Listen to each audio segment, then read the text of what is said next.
Happy Easter everyone. Hope you've had a fantastic Good Friday.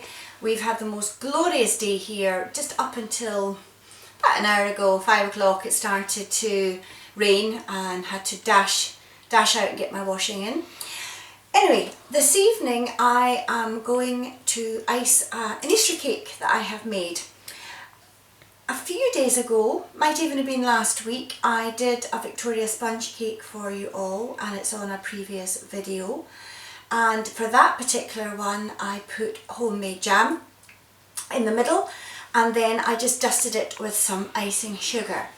This time I've made the same sponge because it seems to work out well, as you can see from here. I made the sponge yesterday and I've left the icing to do this evening to show you. So in the bowl here I have 10 ounces, apologies again for my old-fashioned measurements. I have 10 ounces of icing sugar and 5 ounces of softened butter.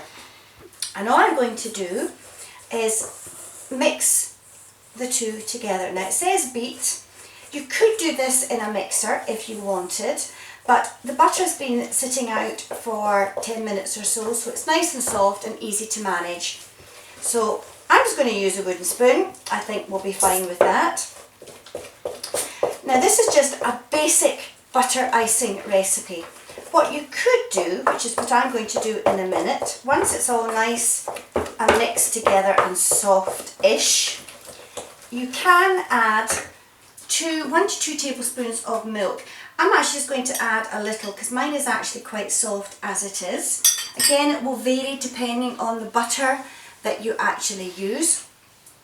Some recipes will say to use vanilla essence or extract. I've decided to use orange. I fancied an orange flavour. And all I'm going to do is just pour a little into the cap. And that should be plenty. Again, as most recipes, it's down to taste.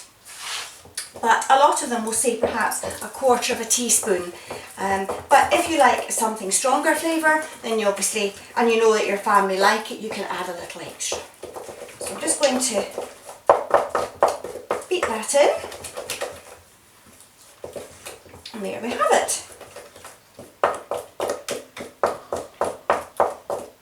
Okay, right, so I'm just going to put this milk over here in case I inadvertently spill it. So what I'm going to do now, I've already got the base of my cake on the plate, excuse me, that I'm going to keep it on. And all I'm going to do is, with a little of the icing, I'm going to sandwich the two together. Now you could obviously for the top fill a piping bag and do a fancy design. I'm not really going to bother with that just now. I'm just going to do a basic icing on the top and decorate it appropriately with my little mini eggs for my Easter theme. So again, as we did with the jam, put the icing right to the edge, but not overdoing it so that it all oozes down the side. Okay. I'm going to leave that there. And I'm just going to give it another little mix. There's a couple of lumps in the icing sugar, which for the middle isn't too bad, but you don't want that on the top. Okay. So what I'm going to do now is take the top and sit it on there. Now a little bit of the top has come off, but that's fine, because what we're going to do is we're going to cover the top with some butter icing. Now see, at this point you could put a little on, spread it, and then you could decorate it with some piping, but I'm not going to bother with that, because what I'm going to do, and you could also go right down the sides if you wanted and completely cover it.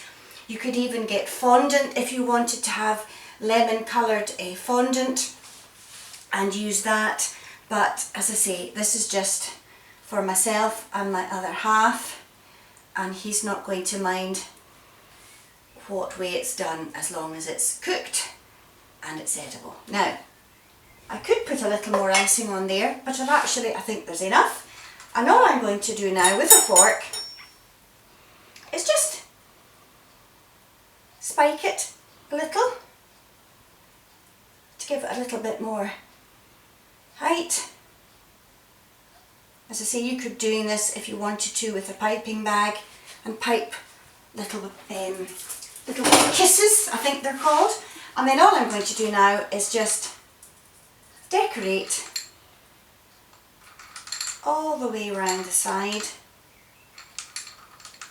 with some mini eggs. These were actually given to me as a birthday present back in January, but they had a long date, and luckily I've been hiding them so that they weren't eaten, so I've had enough to utilise for Easter. And one little one. There we go. And I think that's quite pretty. So there we have an Easter sponge cake. Hope you enjoy.